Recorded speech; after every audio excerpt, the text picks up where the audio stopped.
What's up YouTube? I'm Joe, you're watching my channel Ink&Iron, here to talk today about a change to my EDC. I've been carrying a utility knife instead of just a more regular pocket knife. What I have been carrying is the Milwaukee FastBack. This is the original. All the others have model numbers inscribed on them.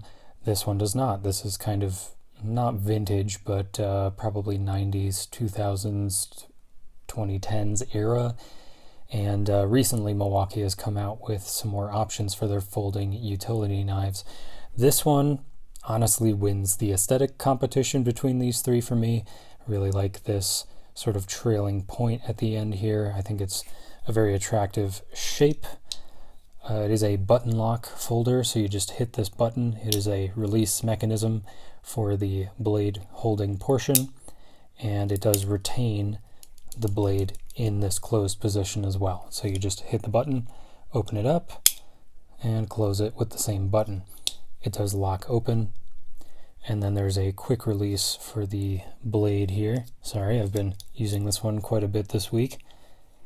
And you can see there's a wire stripper notch here as well.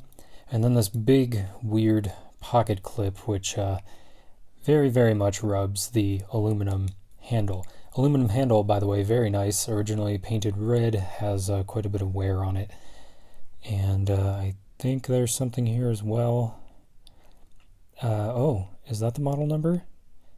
So like 1901 or something?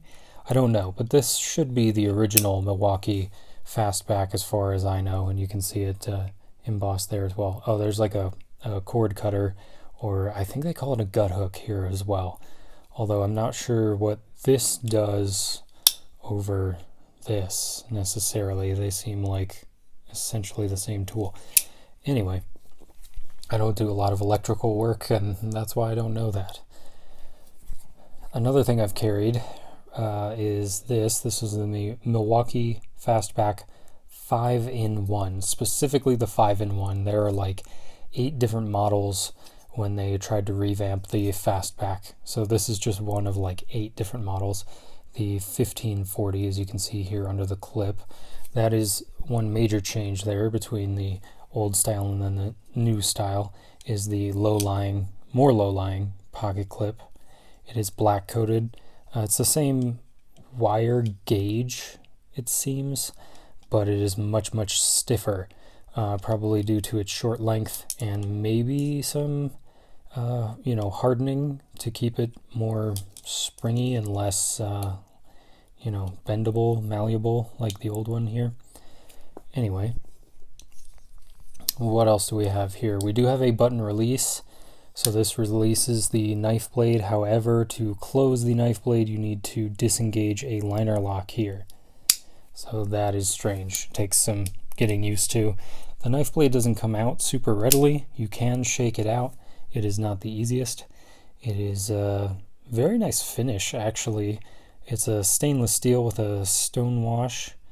You have a partial serration here, and then sort of a tanto style grind. It is very slightly hollow. It slices pretty well. Got some paper. So it's good to go. It is not quite a utility blade knife in that it is not disposable. You have to resharpen it, and once it's dull, it's going to be a pretty big bear to use. It does have a bottle opener here as well, and this is a really handy feature, this center line driver, and this comes with the tool. It also comes with this double-ended bit here, a Phillips number 2, and like a 6mm slotted flathead there. And those do retain, but they retain with this little indentation, which interacts with a spring. I don't know if you can really see that, maybe. That shiny bit in there. There's a spring in there. Some people have had the issue of when they put the slotted screwdriver in, it actually pushes the spring in to this holder here and then screws up the whole catch mechanism and their bits fall out. I haven't had that issue, and I've had this for over a year, so I don't know. It's kind of hit or miss, it seems. So just be warned. This is glass-filled nylon, FRN, whatever you want to call it. It's a sturdied up nylon plastic handle with steel liners. That's a bit of a modification. I think because this is not a utility blade, it's actually more of a knife blade. This one, because of the changing locking system, I don't really like it. My favorite part was the screwdriver portion, and I got a what did I get? A Vera Craftform like 16-in-1 screwdriver, and that just blows this out of the water for EDC. So yeah, I kind of stopped carrying this one a little bit. I respect the effort there, Milwaukee, but I think the middle utility knife here really is my favorite of these three.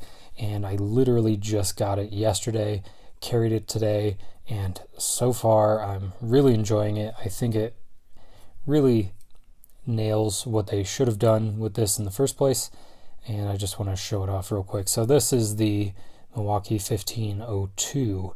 This is a FastBack. It's one of the revamped models. It is aluminum. Again, this is painted.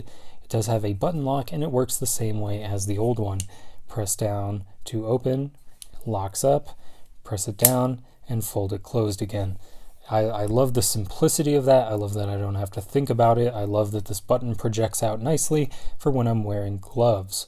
I work with a lot of fiberglass at work again now, and let me tell you, having a disposable blade when you're working with and cutting glass is just invaluable. We have a nice whitened Milwaukee logo on there, a little differential paint job. You can see we have the updated pocket clip on here. Clearly my 5-in-1 has a bit more wear on it. But this updated clip, this was the one area that didn't cooperate super well. I put these in jeans today, and my God, this really bit down on my pocket.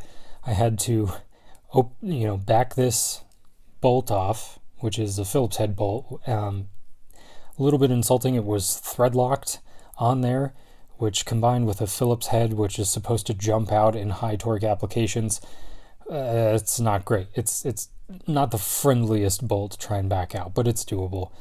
And I had to unbend this pocket clip a little bit because the spring tension was just too much. It was really hard to get in and out of my pocket.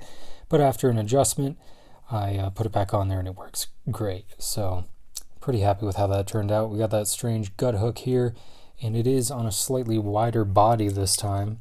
I don't really use this particular tool, so I don't know how that'll affect the performance, but just be warned if you're looking at this for yourself. There is one change here up on the utility blade holder, and it's not just the fact that this is now painted black. It is that the quick release mechanism is now on the clip side of the knife, and I think that this was an excellent move. And here's why. When you are trying to cut against something, right, real close, you're going to engage this unprotected quick release mechanism, right? Say this is a piece of wood. I might actually start cutting and release my blade and lose my blade with this particular knife. Now I could, I can't really cut on the other side because my hand is in the way. So when I'm cutting up close, it's always going to be this side with the blade holding lock. On this model, they've moved it to the other side, so it works exactly the same way. You press it down, it releases the blade, and you do have to press it in and load up a new blade, and there you go, retains it. So now it's shielded. We have this projection, okay, off of the lock. Can you see that?